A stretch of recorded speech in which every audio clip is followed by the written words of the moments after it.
UKLO 1 year masters. No IELTS required up to 5 years visa. High visa success rate. Telangana ఉద్యమం వచ్చినప్పుడు మేము నిరాహార దీక్ష చేయడం జరిగింది. ఎల్బీ నగర్లో శ్రీకాంతాచారి అక్కడ కూర్చున్న స్టాచ్యూ అక్కడ కూర్చొని నేను అసెంబ్లీ ముట్టడి రోజైతే నేను కవితక్క చాలా విషయాలలో ఎస్కేప్ అయ్యి హైదరాబాద్ అంతా తిరిగినాం 5 గంటల వరకు. పోలీసు వాళ్ళు టీవీలల్లో కవిత టీము ఎస్కేప్ అయిపోయింది, మిస్ అయిపోయింది అని చెప్పేసి ఆ రోజు మేము అసెంబ్లీ ముట్టడిచ్చిన రోజు ముళ్ళకంచెల మీద పడ్డాం. నాది తెలంగాణ అనుకున్న తెలంగాణ వచ్చింది, తండ్రి సీఎం ఉన్నారు, రాజు దలుచుకుంటే దెబ్బల కొదవన అన్నట్టుగా కనీసము మాకు ఎలాంటివన్నా పదవులు ఇచ్చి మహిళల కోసం అంటే జాగృతి సంస్థకు ఎన్జిఓలనే డెవలప్ చేయాలని పార్టీకి రమ్మన్నారు. నేను వెళ్ళలేదు, ఎందుకంటే నాకు రాజకీయం అనేది ఇష్టం లేదు. నేను ఒక జాగృతి, ఒక కేసీఆర్ బిడ్డ, ఆయన ఎంపీగా కూడా ఉన్నారు కదా, ఉద్యమ నాయకులు, రేపు తెలంగాణ వస్తే మహిళలందరికీ బాగుంటుంది అంటే పదవి రాగానే మార్పు వచ్చింది అన్నప్పుడు నేను ఆ రోజే చెప్పిన తప్పకుండా మరో కనుమూలు అవుతుంది. నీ బిడ్డకు ఒక మంచి స్థానం కల్పించినావు. ఏ మహిళకు 5 సంవత్సరాలు ఏ మహిళకి ఇవ్వని అవకాశం నీ బిడ్డకు ఒక ఎంపీకి స్థానం కల్పిస్తే పార్లమెంట్లో కూర్చొని నీ బిడ్డ ఏ ఒక్క రోజు కూడా మహిళల గురించి, మహిళా బిల్లు గురించి కూడా మాట్లాడలేదు. అది మీ చరిత్ర. ఎవరికి తెలంగాణ, ఎవరికి తెలంగాణ సెంటిమెంటు, ఎవడాడు మాట్లాడేవాడు? ఇప్పుడు ఎవరైనా ఉన్నారా అట్లా మాట్లాడేవాళ్ళు? నిందితురాలు కాదు కాబట్టి నిప్పులా బయటకు వచ్చింది. ఇంకా కాంగ్రెస్ పార్టీకి చుక్కలే.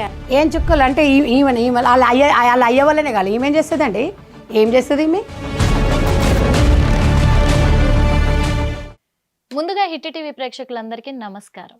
ఇప్పుడు హిట్ టీవీ స్టూడియోలో మనతో పాటు కాంగ్రెస్ పార్టీ అధికార ప్రతినిధి, అలాగే మహిళలకు ఎంతో మంది ఒంటరి మహిళలకు అలాగే గృహిణులకు కూడా ఉపాధిని కల్పిస్తూ వాళ్లకు అండగా నిలబడి ఉన్న సంధ్యక్క గారు మనతో ఉన్నారు. కొంతమంది సంధ్యారెడ్డి అంటారు, కొంతమంది సంధ్యక్క అంటారు, ప్రేమతో పిలుస్తూ ఉంటారు. కానీ తనకి మరి కాంగ్రెస్ పార్టీలో అధికార ప్రతినిధిగా చేస్తూ మహిళల పట్ల ఇంతగా తను ఆరాట పడుతున్నారు అంటే అది ఎలా సాధ్యం అవుతుంది అడిగి తెలుసుకుందాము. ఎందుకంటే చాలా మంది తనని ఇన్స్పిరేషన్ గా కూడా తీసుకుంటూ ఉన్నారు కాబట్టి, తన మీదే ఆధారపడి కూడా కొన్ని కుటుంబాలు నడుస్తున్నాయి కాబట్టి అది ఎలా సాధ్యం అవుతుంది, ఎలా వచ్చింది ఆలోచన, అన్ని విషయాలపైన కూడా మనం క్లారిటీ తీసుకునే ప్రయత్నం అయితే చేద్దాం. నమస్తే అండి. నమస్తే అమ్మా. నమస్తే. బాగున్నారు. ఇంకొక విషయం ఏంటంటే మెయిన్గా ఫస్ట్ నా పర్సనల్గా అందరూ సంధ్యారెడ్డి అంటారు, మేడం అంటారు, కానీ నేను అందరిలాగే మీకు ప్రేమగా దగ్గరైన వాళ్ళలాగే సంధ్యక్క అనాలనుకుంటున్నాను. నిజమండి. ఎందుకంటే అందరు నన్ను ఇప్పుడు సంధ్యక్క సైన్యం అని ఉంది. సంధ్యక్క సైన్యంలో ఒక 35,000 మెంబర్స్ మదర్ ఫౌండేషన్లో ఉంటారు. అందరు కూడా నాకు చైర్మన్ మేడం అనడం నాకు ఇష్టం ఉండదు. సంధ్యక్క అంటే ఏమవుతుందంటే ఒక రిలేషన్ పరంగా ఒక అక్క చెల్లెళ్ళ బంధము, అన్న చెల్లెళ్ళ బంధము, అట్లా అందరు ప్రతి ఒక్కరు అంటే దగ్గరగా అనిపిస్తుంది. మేడం అంటే డిస్టెన్స్ ఉంటుంది. అంటే నాకు అంటే ఫస్ట్ నుంచి కూడా సంధ్యక్క అనిపించుకోవడం ఇష్టం. ఈ మధ్యలో ఇంకా అందరూ అలవాటు అయిపోయింది. వాళ్ళు అనాలంటే కొంచెం ఇబ్బంది పడేవాళ్ళు. కానీ నాకు కూడా ఒక ఫ్యామిలీ రిలేషన్స్ లాగా, నాకు తోడబుట్టిన వాళ్ళలాగా మనం ఎట్లా ఫ్రీగా ఉండగలుగుతామో వాళ్ళు అలాగే నాతో కూడా అలాగే ఉంటారు. కొద్దిగా స్టార్టింగ్ వాళ్ళ కొద్దిగా ప్రాబ్లం అయినా ఇప్పుడు సంధ్యక్క అంటే, ఎందుకంటే మీ వీడియోస్ చాలా చూసాం మేము కూడా, అందుకు దాంట్లో మీ వీడియోస్ చూడంగానే కూడా అనిపించింది ఎందుకు ఇలా సంధ్యక్క అని పిలుస్తున్నారు అని. ఒక వీడియో చూసిన తర్వాత మళ్ళీ రిపీట్ చేసుకొని మిగతా వీడియోలు చూసినప్పుడు అనిపించింది సంధ్యక్క అని పిలవాలి అని చెప్పేసి అనిపించింది. ఇప్పుడు ఎందుకంటే ఒంటరి మహిళలు అంటే నాకు ఈ మదర్ ఫౌండేషన్ స్థాపించినప్పుడు 2003లో స్టార్ట్ చేశాను.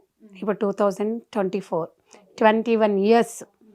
అంటే జీవితంలో జరిగిన సంఘటనలు ఉండొచ్చు, నా పక్కన నైబర్స్ ఉండొచ్చు, చిన్నప్పుడు మనం చూసిన దృశ్యాలు ఉండొచ్చు, చిన్నప్పుడు జరిగిన సంఘటనల కారణంగా, లేకపోతే మనకు ఫ్యామిలీ పరంగా కానీ ఇన్ని రకాలు కానీ సమాజంలో ఒంటరి మహిళలకు స్థానం లేదు అని చాలామంది అంటుంటారు.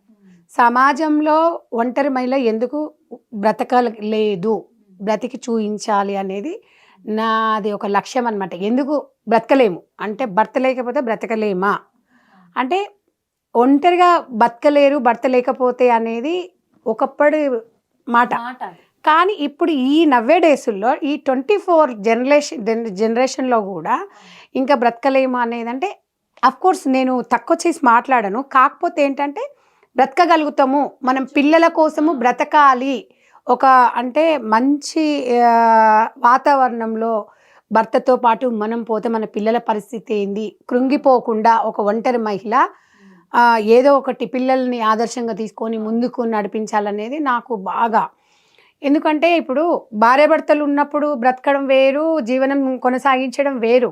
ఒక ఒంటరి మహిళ పిల్లల కోసం మనకు అనిపిస్తుంది, చూసే వాళ్ళకి నిజంగా కూడా సమాజంలో ఇద్దరు భార్యాభర్తలు ఉన్న వాళ్ళే ఒక అమ్మాయి జాబ్కి వెళ్తుంటేనే ఎన్నో రకాల విమర్శలు వస్తుంటాయి. కానీ ఒంటరి మహిళలకు జీవితంలో ఎన్ని విమర్శలు వచ్చినా అవి ఒక మనకు దాన్ని ఒక సవాల్గా స్వీకరించాలి, మనలో కసి పెరగాలి, మనం పడిన కష్టం మన పిల్లలు పడకూడదు, జీవితంలో వాళ్ళని బాగా తీర్చిదిద్దాలి ఒక సంకల్పం, ఒక ఏదైనా సాధించాలనేది అక్కడి నుంచే స్టార్ట్ అవుతుంది. సరే విధి శాతు దురదృష్టం శాతు భర్త చనిపోతే మనం ఏం చేయలేం. కానీ ఒకవేళ ఇప్పుడున్న దాంట్లలో భర్త విడిపోయింది అనుకోండి, దానివల్ల నేను ఒకటే చెప్తున్నాను వాళ్ళందరికీ కూడా, ఎందుకు ఈ ఒంటరి మహిళలను చేరదీసి వాళ్ళకి ఆధారం చూపించడం కాదు, ఫస్ట్ నేను కౌన్సిలింగ్స్ ఇస్తాను. ఎందుకమ్మా ఇప్పుడు మామూలుగా బలహీన వర్గాల వాళ్ళ మహిళలు ఉంటారు నా దగ్గర, ఒంటరి మహిళలు కొంతమంది ఉంటారు. అందులో నుంచి ట్రైనింగ్ నా సొసైటీలో ఉచితంగా వాళ్ళకి కుట్టు మిషన్ ట్రైనింగ్ అనేది ఇస్తాను.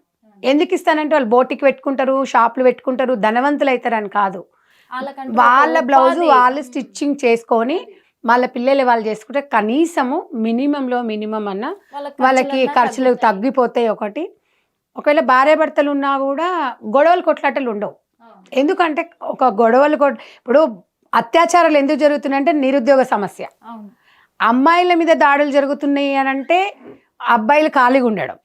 ఇప్పుడు నేను అనేది ఏంటంటే భార్యాభర్తల మధ్యలో గొడవలు వస్తున్నాయి అంటే భార్య టైం పాస్ కోసం ఇంట్లో కూర్చుంటుంది, దానివల్లనే వస్తుంది అని కల్పించాల్స్తే అనేది నేనేంటంటే సమాజంలో నా వంతు నేను చేయాలి. నిజంగా కూడా కొంతమంది ఆడవాళ్ళకి నేను చెప్తుంటాను, చాలా గ్రేట్ ఆలోచన. అంటే రియల్లీ అది నేను ఫస్ట్ టైలరింగ్ సెంటర్ ఓపెన్ చేయాలి అంటే ఒక గ్రామంకి వెళ్తా. ఇప్పుడు మీ చౌటుప్పల్ ఉంది, చౌటుప్పల్లో ఇప్పుడు 14వ వార్డు, 12వ వార్డు, 18వ వార్డు మొత్తము లెంకలు మన చుట్టుపక్కల ఆల్రెడీ భువనగిరి పార్లమెంట్లో 25,000 మంది ట్రైనింగ్ అయిపోయారు. 25,000 అయిపోయారు. మళ్ళీ కొత్తగా ఇప్పుడు నకరకల్లు, మళ్ళీ చిట్యాల, ఎలిమినేడు, మళ్ళీ ఇక్కడ సరినేనిగూడెము, ఇక్కడ ఇవన్నీ సిరిపురం ఇవన్నీ రన్ అవుతున్నాయి. ఆల్రెడీ మున్నోడు నియోజకవర్గం అయిపోయింది. అంటే నేను 2001 స్టార్ట్ చేసినప్పుడు రాజశేఖర రెడ్డి గారి పీరియడ్లోనే నాకు ఒక అవార్డు ఇచ్చారు. అంటే నేను అప్పుడే వాళ్ళకు మహిళల కోసం అంత కార్యక్రమాలు ఇప్పటి వరకు 2 లక్షల మంది మహిళలకు ఉచితంగా ట్రైనింగ్ ఇచ్చి 2 లక్షల మందికి నా దగ్గర డేటా మొత్తం ఉంది, 2 లక్షల మందికి ఇచ్చింది. చాలా చాలా గ్రేట్ అక్క. దాంట్లో 32,000 మందికి ఉచితంగా కుట్టు మిషన్లు ఇచ్చినాం. అంటే 20 సంవత్సరాలలో దాతల ద్వారా. అప్పుడు ఎంత మా కుట్టు మిషన్ 1100, 900, ఇప్పుడు 7,500. అంటే అక్కడి నుంచి ఇక్కడ వరకు ఏంటంటే నాతో అయ్యింది ఏంటి, మేము టీచర్కి 6,000 రూపాయలు జీతం ఇస్తాం. నా టైలరింగ్లో 45 రోజులు కోర్సు ఇది. మహిళలని ఒక దగ్గర కూర్చోబెట్టడం. నిజంగా మీరు చాలామంది అంటారు, అందరూ మహిళలతో మీరు ఎలా మోటివేట్ అవుతున్నారు, అసలు కాలేరు అంటారు. కానీ టైలరింగ్ సెంటర్ ఓపెన్ చేసేటప్పుడు ఫస్ట్ నేను వాళ్ళకి ఒక కౌన్సిలింగ్ క్లాస్ ఉంటుంది. నేను చెప్పేంతవరకు 1 అవర్ కూడా పక్కకు చూడరండి వాళ్ళు.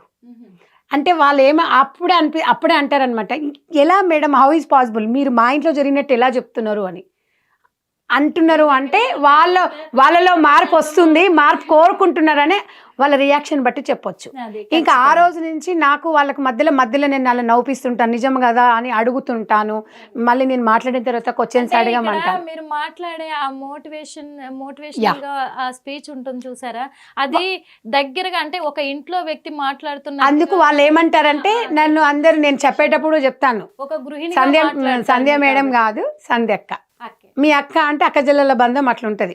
వాళ్ళకి ఎంత సంతోషం అంటే నేను వస్తున్న విజిటింగ్ సెంటర్కి అంటే 45 రోజులు ఏ గవర్నమెంట్ పట్టించుకోకున్నా కూడా ఈ ఎన్జిఓ నుంచి మదర్ ఫౌండేషన్ నుంచి ఒక టీచర్కి 6,000 రూపాయలు, 50 మంది ఉంటే ఒక టీచర్, 100 మంది ఉంటే 2 టీచర్లకు 12,000 రూపాయలు నేనే జీతం సొంతంగా నా ట్రస్ట్ నుంచి ఇచ్చి నేను వాళ్ళకి నేర్పిస్తే వాళ్ళకి అదే కొండంత ధైర్యం. నేను ఇప్పుడు అదే అంటారు వాళ్ళు ట్రైనింగ్ అయిపోయిన తర్వాత ఇక గ్రూప్స్ ఉంటాయి మా దగ్గర, చాలా డైలీ అప్డేట్ గ్రూప్స్ ఉంటాయి, ఏ క్లాస్ ఎక్కడ నడుస్తుంది ఏమవుతుందని. వాళ్ళకు అసలు అంటే వాళ్ళని చూస్తుంటే నాకు ఎంత హ్యాపీగా అనిపిస్తుంది అంటే వాళ్ళ మొహంలో ఆనందమేనండి. మీరు ఎన్ని కోట్లు సంపాదించండి, నువ్వు ఆనందాన్ని తీసుకురాలేవు. నేను ఫస్ట్ మీ ఫేసే పాజిటివ్ వైబ్రేషన్. అంటే వాళ్ళ దగ్గరికి వెళ్ళినప్పుడు నాకు అన్నీ మర్చిపోతా. నేను ఒక్కొక్కసారి తెలుసా, నేను మార్నింగ్ 9 బయలుదేరితే ఊర్లలోకి వెళ్ళి 11 అవుతుంది, 4:30 అవుతుంది. ఒక్కొక్కసారి ఫుడ్ మీద కూడా ఉండదు. అంటే అంత వాళ్ళలో అంటే మీకు ఈ ఆలోచన ఎప్పటి నుంచి, ఎన్ని సంవత్సరాలుగా అంటే వచ్చింది? నేను అంటే నేషనల్ చైల్డ్ లేబర్ ప్రాజెక్ట్లో నేను జాబ్ చేశాను గవర్నమెంట్ అప్పుడు. అంటే ఇంకా పర్మనెంట్ కాలేదు అవి, రాజశేఖర రెడ్డి గారి పీరియడ్లో. అంటే చైల్డ్ లేబర్ డిపార్ట్మెంట్లో చేశా. చైల్డ్ లేబర్స్ ఎందుకు అవుతున్నారు? మెయిన్ మదర్ చదువుకోకపోవడం, భర్త తాగుబోతుకి అయిపోయినప్పుడు పిల్లల్ని రోడ్ల మీద పడేస్తే చైల్డ్ లేబర్లు అయిపోతున్నారు. ఆ చైల్డ్ లేబర్ నిర్మూలించాలి అంటే ఫస్ట్ మదర్కి మనం పని కల్పించాలి అనేది. నేను మధ్యలోనే జాబ్ బంద్ చేసేసి, ఎవరు బంద్ చేస్తారంటే ఆ కాలంలో జాబ్ రావడమే గ్రేట్ అనుకుంటారు. జాబ్ బంద్ చేసుకొని ఒక ఎన్జిఓ. ఇంట్లో ఒప్పుకున్నారా అక్క మీరు జాబ్ మానేసి అంటే సేవకి ఇంట్లో ఒప్పుకున్నారంటే నన్ను ఎప్పుడు కూడా ఇది చెయ్యొద్దు ఇది చెయ్యమని చెప్పరు. నా నిర్ణయం ఎలాగైనా తెలుసు వాళ్ళకు. ఎందుకంటే కొన్ని కుటుంబాలలో మీకు తెలుసు ఉన్నా అంటే నేను ఆల్రెడీ ఒకసారి బయటకు వచ్చేసాను. నేను ఇప్పుడు ఒక సంకల్పంతోనే ఒక లక్ష్యం చేరాలనుకుంటున్నాను. నేను ఆల్రెడీ అన్నీ చెప్పే బయటకు వచ్చిన ఇంట్లో నుంచి. కాబట్టి నన్ను ఎప్పుడు కూడా నువ్వు ఇది చేయొద్దు అది చేయొద్దు అట్లా ఉన్న వాళ్ళు రాలేరు బయటికి. నేను లేడీస్ కూడా చెప్తున్నా, ఒకసారి నిర్ణయించుకొని ఒక అడుగు ముందుకేసినావు అంటే వెనక తిరిగి చూడొద్దు అనేది నా కాన్సెప్ట్. సో నేను ప్రతి మహిళకు కూడా అదే చెప్తా, బాగుండాలి. ఒక భార్యాభర్తల సంబంధం ఎంత స్ట్రాంగ్ ఉంటే పిల్లలు అంత బాగుంటారు. కానీ చాలామంది ఎంతోమంది మహిళలు, నేను చాలా మందిని కూడా చూస్తున్నా కదా, వీళ్ళందరినీ మనము కౌన్సిలింగ్ చేసేటప్పుడు 80% సాటిస్ఫాక్షన్ లేరు. కానీ పిల్లల కోసము వాళ్ళ జీవితాలంటే వాస్తవం అది. ఎందుకంటే నేను అదే చెప్తాను, మీకోసం చాలామంది ఈ ట్రైనింగ్ ఊర్లలో పెట్టినా కూడా కొంతమంది రాకపోతే నేను చెప్తాను, మనం సాటిస్ఫాక్షన్గా ఉండాలి. పిల్లలంగానే యంత్రాలం కాదు. ఇంట్లో వంట చేసి పెట్టడానికి నీవు ఒక గంట సేపు మనశ్శాంతి కోసం ఈ టైలరింగ్ అనేది నేర్చుకోండి. మీకు ఇక్కడ ఒక 50 మంది స్నేహితులు అవుతారు. హ్యాపీగా ఉంటుంది లైఫ్, మెంటల్గా ఉండదు. మీరు ఇక్కడ నేర్చుకున్న తర్వాత ఏదో ప్రయోగం చేయాలని కుడుతున్నారు కాబట్టి కుట్టుకుంటుంటే టైం మీకు వేస్ట్ కాదు. భార్యాభర్తలతో మాట్లాడుకోనికి కూడా టైం ఉండని పరిస్థితి వస్తుంది. ఎంతో గొప్పగా ఉంటుంది. కుటుంబంలో కొన్ని గొడవలు కూడా నిర్మూలించిన వాళ్ళు అవుతాము. మీరు ఖాళీగా కూర్చోండి. మీరు ఖాళీగా కూర్చున్న వాళ్ళకి, పని చేసుకునే వాళ్ళకి, ఇప్పుడు మనం ఏసీలలో తిరుగుతుంటే కాళ్ళ నొప్పులు, ఒళ్ళు నొప్పులు ఇవన్నీ ఎందుకు వస్తున్నాయి? అదే మన గ్రామీణ ప్రాంతాలలో బావుల దగ్గరకు వెళ్ళి ఎంత స్ట్రాంగ్ ఉంటారు. నేను అదే చెప్తా వీళ్ళకి, తిని టీవీలు సీరియళ్ళు ఇవన్నీ చూడొద్దు అని. చాలా మంది వాళ్ళైతే అసలు నేను చెప్తుంటే నిజం అక్క నిజం, ఇట్లా చెప్పేవాళ్ళు మాకు ఎవరు లేరు, మాకు ఆదరిస్తే చాలంటారు. డబ్బులు అడగట్లేదు పాపం వాళ్ళు, మాకు ఇట్లా ఒక అవకాశం కల్పియండి అంటున్నా. నేను గవర్నమెంట్ నుంచి ఫైట్ చేస్తున్నా. నేను ఎలాగంటే నేను ట్రైనింగ్ నేను ఇస్తున్నా. అక్కడున్న స్థానిక ఎమ్మెల్యేతోని, అక్కడున్న మినిస్టర్తోని సర్టిఫికెట్లు ఇప్పిస్తా. ప్రోగ్రామ్ అయిపోయినా అందరినీ గ్యాదర్ చేసేసి ఇప్పించేసి అక్కడున్న స్థానిక సమస్యలు మహిళలు కోరుకునేది ఏముందమ్మో కొట్టు మిషన్ ఇస్తే వాళ్ళ కుటుంబం వాళ్ళు బాగుంటుంది. ఏదో ఉచిత పథకాలు మా మహిళలకు కూడా చెప్తా, ఉచిత పథకాలను ఎప్పుడు కూడా నేను ఎంకరేజ్ చెయ్యను. ఉచితం అనేది మనకి అది జీవితాంతం అనేది ఉండదు. మన కష్టమే మనం నమ్ముకోవాలని వాళ్ళకి రియలైజేషన్ చేస్తా. రండి టైలరింగ్ నేర్పిస్తాం అనేది కాదు. ఫస్ట్ మన మదర్ ఫౌండేషన్ లక్ష్యం ఏంటి అనేది వీళ్ళకి తెలియాలి. మనం ఎక్కడ ట్రైనింగ్ నేర్చుకుంటున్నాం. గొప్ప విషయం ఏంటంటే అక్క, ఇప్పుడు చదువు లేని వాళ్ళు కూడా మేము బతకగలము అని నిరూపించడానికి చదువున్న వాళ్ళందరికీ ఉద్యోగాలు వస్తాయమ్మా ఎక్కడో ఒక దగ్గర. కానీ నేను అదే చెప్తాను, చదువు రాకపోయి నేను మా వాళ్ళ టీచర్ చెప్తాను. విషయం అన్నానంటే చాలా మంది కూడా ఉపాధి కల్పించాలంటే నిరుద్యోగులకి, చదువుకుని నిరుద్యోగులుగా ఉన్న వాళ్ళకు ఉపాధి కల్పించాలంటారు. అలా ఇప్పుడు చదువుతో సంబంధం లేకుండా చదువు లేని వాళ్ళు కూడా మహిళలు బతకగలమని భరోసా నేను అది కూడా చెప్తాను. ఇంకొక టీచర్స్ మా దగ్గర పనిచేసే వాళ్ళు ఎవరు తెలుసమ్మా? టీచర్గా, టైలరింగ్ టీచర్ అంటే బీఈడీలు చేసి డిగ్రీలు చేసిన వాళ్ళు కాదు. మా దగ్గర ట్రైనింగ్ అయిన వాళ్ళ నుంచి నేను ఫస్ట్ నుంచి గమనిస్తా, వాళ్ళకి నేను మోటివేషన్ చేస్తుంటా. 50 మందిలో ఒక 2-3 బయటికి తీస్తా. వాళ్ళ నైపుణ్యత నేను అంటే ఫేస్ రీడింగ్ చూసి చెప్పేస్తా. ఆ అమ్మాయి బయటికి వచ్చిందనుకో, నువ్వు నేర్చుకున్నది వాళ్ళకి హెల్ప్ చేయాలి. అలాగైతేనే నా దగ్గర ట్రైనింగ్ నేను ఫ్రీ కోచింగ్ ఇస్తాను అందరికీ అని చెప్తాను. Condition compulsory. మీరు 50 మంది ఇంకో 50 మందిని మీరు అది చేయండి. మదర్ ఫౌండేషన్ అనేది సమాజం కోసం పని చేయాలి. మనం ఇది ఆ లాభాలను ఆశించో లేకపోతే మనం ఏదో టైం పాస్కో కాదు. అట్లా ఇన్ని వందల గ్రామాలలో మదర్ ఫౌండేషన్ అంటే ఇప్పుడు తెలియదంటూ ఉండరు నేను ఇంకొకటి పబ్లిసిటీ కూడా నేను ఎప్పుడు పేపర్ టీవీలు ఎప్పుడు కూడా ఇప్పుడు 100 మందిని రోజు ఒక 300-400 మంది లైవ్ కలుస్తా. నేను ఏ పేపర్లో వేయించుకో. ఎమ్మెల్యే ఎంపీ వచ్చినప్పుడే వాళ్ళు సర్టిఫికెట్లు ఇచ్చేటప్పుడు అంటారు, మా ఊర్లో మా విలేజ్లో మాకు తెలియకుండా ఎప్పుడు ట్రైనింగ్ ఇచ్చారు అంటారు వాళ్ళు. అంటే పేపర్లో వేయించుకుంటే లేకపోతే పబ్లిసిటీ చేసుకోవడమో కాదు, దానికోసం కాదు కదా మనం పెట్టేది. నాకు అక్కడ ఉన్న మహిళా సోదరులే వాళ్ళ డెవలప్మెంటే నాకు కావాలి. పబ్లిసిటీ కోసము పదవుల కోసము సంధ్యకు ఆశించదు. సంధ్యకు ఆశించాలంటే నేను 2003లో నేను 10th క్లాస్ ఉన్నప్పటి నుంచి కూడా నాకు బాగా సోషల్ వర్క్ చేయడం అంటే ఇష్టం. నిజంగా రాజకీయాలకు రావాలనేది నాకు లేదు ఫస్ట్ నుంచి. ఎందుకు రాజకీయాలకు రావాలని లేదు, కానీ ఈ రాజకీయాల్లోకి ఎలా ఎంట్రీ అయ్యారు అంటే నేను ఒక ఎన్జిఓ పెట్టిన తర్వాత ఎన్జిఓలో వచ్చే కొన్ని ప్రాబ్లమ్స్ వల్ల జాయింట్ యాక్షన్ కమిటీ అని ఒక మహిళా జేఏసీ పెట్టిన. కోదండరామ్ గారు జేఏసీ పెడితే నేను మహిళా జేఏసీ అని పెట్టిన. నేను జేఏసీ అది జాయింట్ యాక్షన్ కమిటీ ఏంది, హ్యూమన్ రైట్స్ గురించి. లేడీస్కి ప్రాబ్లమ్స్ ఏమైనా వస్తే మనమే ఫైట్ చేసుకోవాలి అన్నట్టుగా వాళ్ళకు ఒక ఉద్యమం లాగా స్టేట్ మొత్తం మా కోఆర్డినేటర్లు ఉన్నారు. అప్పుడు అదే సందర్భంలో తెలంగాణ ఉద్యమం వచ్చింది. తెలంగాణ ఉద్యమం వచ్చినప్పుడు మేము నిరాహార దీక్ష చేయడం జరిగింది. ఎల్బీ నగర్లో శ్రీకాంతాచారి అక్కడ కూర్చున్న స్టాచ్యూ అక్కడ కూర్చొని నేను అంటే అప్పుడు ఉద్యమము, బట్ ఈ ప్లేస్ చెప్తున్నా మీకు. అక్కడ కూర్చొని చేసిన తర్వాత తెలంగాణ జాగృతి కవిత గారు ఉన్నారు కదా, కవిత గారు వచ్చారు. వచ్చి మాకు కూడా మద్దతు తెలిపిన తర్వాత ఒకరోజు మహిళా జేఏసీ మీటింగ్ పెట్టినప్పుడు తను గెస్ట్గా పిలిస్తే తను చూసి చాలా ఇన్స్పిరేషన్ అయిపోయింది. అసలు ఎట్లా ఇంతమంది మహిళలు మీరు ఎట్లా మోటివేట్ చేయగలుగుతున్నారు, ఇంతమంది జాయింట్ యాక్షన్ కమిటీ అంటే ఇక్కడికి వచ్చిన ఒక మెంబర్ వెనుక 100 మంది ఉన్నవాళ్ళు. అంటే అంత కమిట్మెంట్ లేడీస్ని తీసుకున్నాను నేను. ఆమె ఏం చేసింది, చలో యూ కెన్ జాయిన్ జాగృతి అన్నది. నా జాగృతి మొత్తం నువ్వు చూసుకో సంధ్య, మదర్ ఫౌండేషన్ విలీనం అంటే మదర్ ఫౌండేషన్ విలీనం చెయ్యను, అది నడిచేది అది నడుస్తుంది, జాగృతిలో చేస్తా, బట్ మొత్తం నేను హ్యాండిల్ చేసుకోలేను. నేను మహిళా విభాగం చెప్పండి నాకు అంటే అప్పుడు విద్యార్థి విభాగం మహిళా విభాగం 2010లో జాగృతి విడదీసి అప్పుడు నేను అప్పుడే 2 విభాగాలు, విద్యార్థి విభాగం శ్రీకాంత్, సంధ్యారెడ్డి కన్వీనర్గా. అలా నేను తనతో 6 years జర్నీ చేశా కవిత గారితో. అక్కడి నుంచి తెలంగాణ ఉద్యమం స్టార్ట్ అయింది. 40 కేసులు ఉన్నాయి, రైల్వే 40 కేసులు ఉన్నాయి, ఇద్దరి మీద కేసులు ఉన్నాయి. A1 నేను A2 రైల్వే కోర్టుకు జైలుకు పోయినా నేను. తెల్లారి చరిత్ర ఉంది ఎందుకు టీవీలో నాకు అన్ని ఛానల్ మేము బయట నుంచి వచ్చింది కూడా 4 గంటలకు బెయిల్ వచ్చింది మాకు. విమలక్క ఒక సైడు, విజయశాంతి గారు వాళ్ళు ఉన్నారు. కానీ మేము జాగృతి కాబట్టి మేము కవితక్క నేను మిగతా 11 మందిమి. మీ రాజకీయము ఏ పార్టీ నుంచి అదే చెప్తున్నాను ఇప్పుడు, అదే చెప్పబోతున్నా. సో అలా మేము మొత్తం మీద తెలంగాణ అనేది సాధించాము. తెలంగాణ కోసం ఇప్పుడు గొప్ప చెప్పుకుంటా. నేను జైలుకు పోయేసి వచ్చినంటే నాకు ఇక జైలుకు పోయేసినాక నాకేం లేదు. అప్పుడు మా కుటుంబం ఎట్లా అంటే మా తాతల మా వాళ్ళ నుంచి అంతా పోలీస్ పటేళ్ళు అనేది అప్పుడు విలేజ్లలో ఉంటుంది కదా, ఆ కుటుంబం నుంచి వచ్చి నేను బయటికి రావడమే ఫస్ట్ పేపర్లో వస్తే పేపర్లు వచ్చింది అంటే నేను ఒక కుట్టి సెక్షన్ ఓపెన్ చేసి ఒక ఎమ్మెల్యే పేపర్లు వచ్చిందా అన్నట్టుగా అసలు ఏమన్నా ఉందా అని ఇంకా మా అమ్మోళ్ళకు తిట్టడము, అది చేయడం, మా పిల్లని అట్లా చేస్తున్నారు ఇట్లా చేస్తున్నారు అది చేస్తున్నారు అని.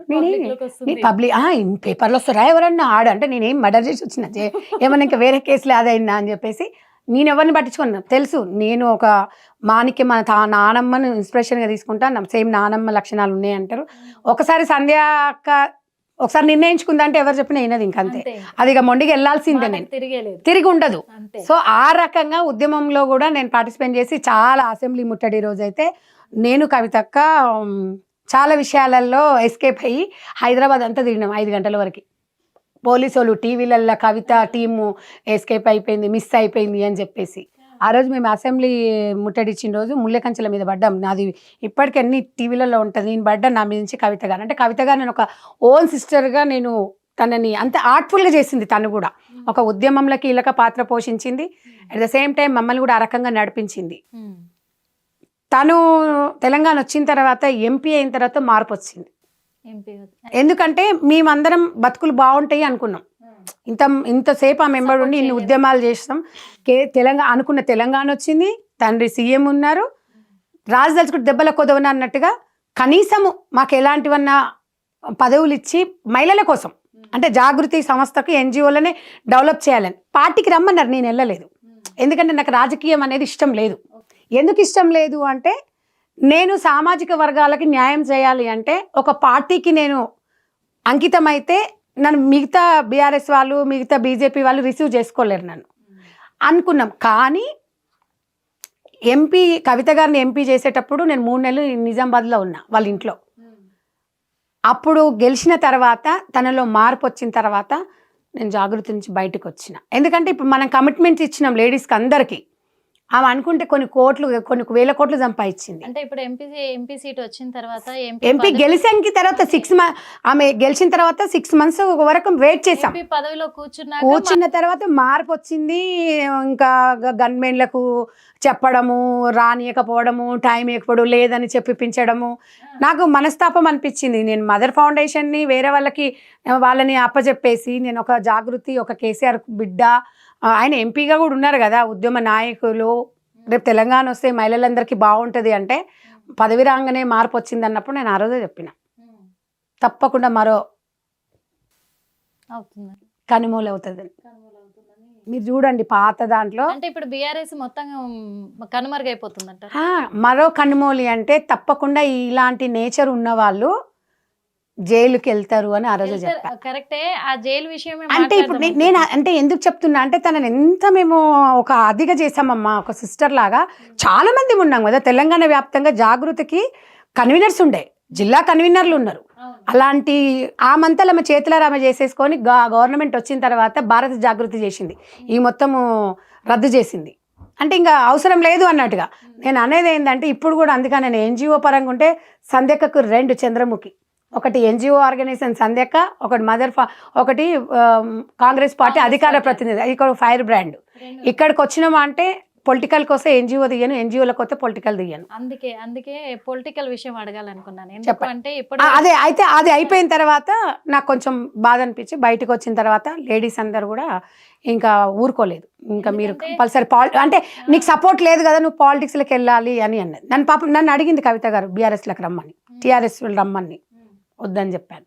తర్వాత అయితే కాంగ్రెస్లోకి రావడానికి నాకేంటంటే మా 4 fathers నుంచి కూడా కాంగ్రెస్ పార్టీ. ఇంకొకటి ఇంద్రమ్మ అంటే నాకు బాగా ఇష్టం, ఆమె అభిమానము, ఒక్క మహిళగా తను అంటే కొన్ని సంఘటనలను నాకు అది ఇస్తుంది అనమాట. ఆమె చేసిన దాన్ని నేను చూస్తే కొంచెం మొండితనము, ఎవరికి ఒక మహిళ అయ్యిండి కూడా ఎవరికి భయపడకుండా ప్రాణత్యాగాలు చేయడము, దేశం కోసం అది చేయడము చాలా తక్కువ మంది ఉంటారు కదా. సో అప్పుడు ఏం చేసింది, నాకు అప్పుడు డికేఆర్ గారు ఉన్నారు కదా, ఆమె మాకు రిలేటివ్స్ అవుతారు. ప్లస్ సంధ్య మీలాంటి వాళ్ళు మా పార్టీకి రావాలని కొంతమంది వెళ్ళి మహిళలు చెప్పారంట. అప్పుడు చెప్తే నన్ను ఒకసారి పిలిపించి నన్ను కాంగ్రెస్ పార్టీలోకి జాయిన్ చేశారు. ఒక విషయం పైన నేను క్లారిటీ తీసుకోవాలనుకుంటున్నాను. ఎందుకంటే ఇప్పుడు మీరు చెప్పిన మాటలన్నీ కూడా నేను విన్నాను, చాలా బాగున్నాయి. ఎందుకంటే మీరు ఎన్ని సాహసాలు చేశారు, ఎన్ని సాహసాలు చేశారు, ఉద్యమం పట్ల ఎంత ఇదిగా కూడా మీరు ఉన్నారు, జైలుకి వెళ్ళొచ్చారు, మొత్తానికైతే తెలంగాణను సాధించుకున్నారు. ఈ విషయం పట్ల చాలా మందికి కూడా కొన్ని డౌట్లు ఉన్నాయి ప్రజలకే.